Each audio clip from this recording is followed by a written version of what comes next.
What's up, you guys? This is Brad from Brad's OTR. You're on my channel, you're watching.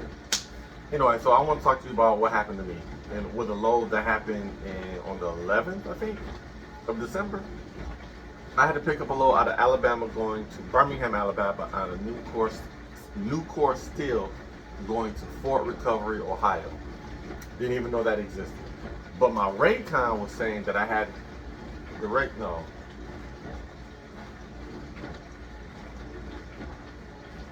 I forgot what, let me go see what the Raycon said.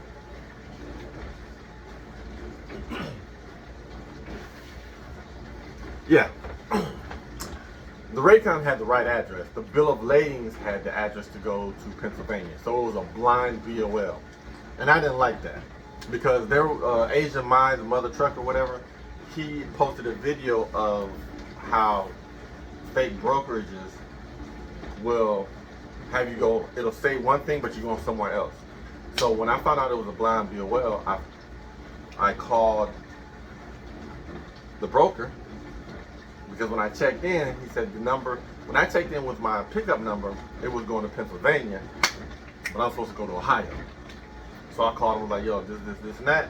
He says, well, don't worry about what they're saying, just, we're going to take it to, so then I called the delivery. I said, hey, yo, I am delivering some steel to you guys. Are you expecting it? He says, well, we get all of our steel from this one guy. He's the only guy we order steel from. So then you need to call him. I said, well, can I get his number? He gave me his number. I called that guy. Sure enough, that guy ordered it, but the address was wrong. He said, no, you're going to Fort Recovery. And he said, I told them that and everything else, but somehow the brokerage made it a blind BOL. So the Raycon gave me Ohio address, but the bill of lading gave me the Pennsylvania address. And I'm like, oh, I'm already there at 1 o'clock, waiting to be loaded, but my appointment wasn't until 4. I didn't know that until I got there. And it was just a big, and I was just sitting there like, man, am I going to deadhead home or not? I said, you know what, I'll take the chance. If I get it and things go awry, I'll just be out $1,600. I'll eat it, and I'll never deal with that brokerage again. I mean, you got to take chances in life sometime, right? Anyway, I stayed on it. I got it. I took it to her, delivered.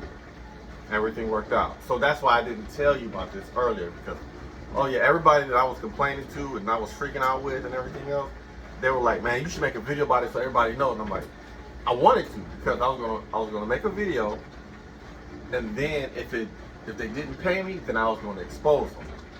I was gonna make another video, expose them, and tell you everything that happened with it. Turned out, I didn't make the video. I got paid. Well, hold on. Let's talk about this, right? So with Love's, just like with any other place, even with your company, you turn your paperwork in by a certain time, you're supposed to get paid next day. So with Love's, you have to turn it in by 11 o'clock if you want to get paid the next day. So I delivered that day. I didn't turn it in. I went home, and it was like the weekend or something. So I did the paperwork over the weekend, sent it in. Monday, they had to process it. Tuesday, I didn't get paid. I didn't even get an email showing that I was going to get paid. Wednesday, no email, not paid. Thursday, I called them, and they said, well, this customer is showing that they haven't received the product or something like that. It's taking them a couple of days to pay. Friday, oh,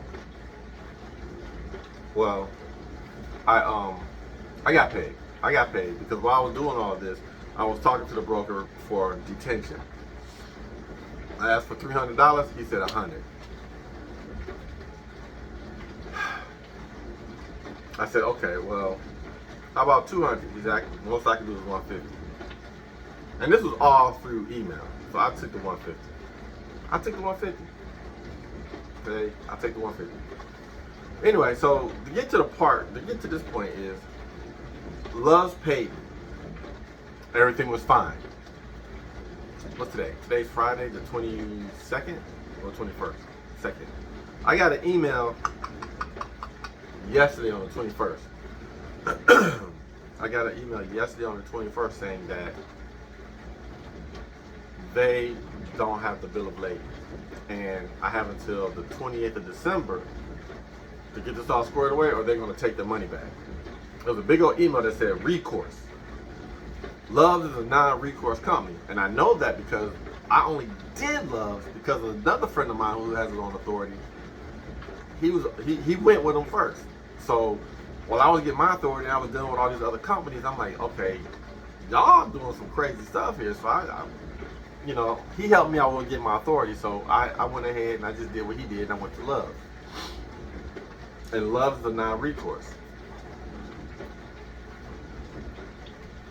A recourse situation is, I go to the factoring company, they pay me for the bills, they go to the customer.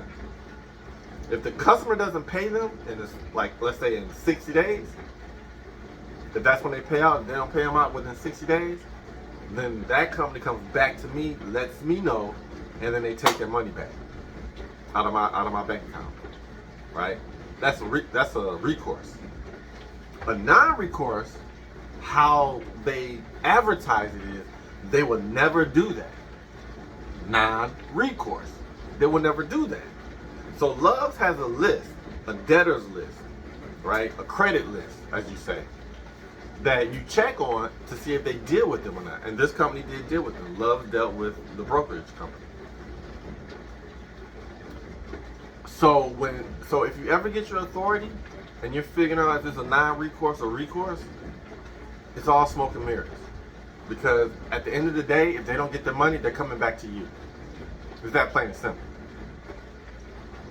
Whatever the reason, they're going to come back to you for the total amount, or the lumper pay, or the detention pay, whatever it is, they'll come back and get their money back. So luckily I called the accounting of the place that I delivered.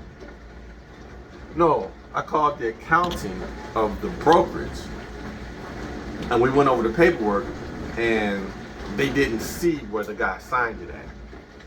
They only saw my name, so they thought it was just something that I signed for them, but no. So I got that squared away. It took like 10 minutes, and I did it this morning before I went to go see Aquaman 2 at 9:15.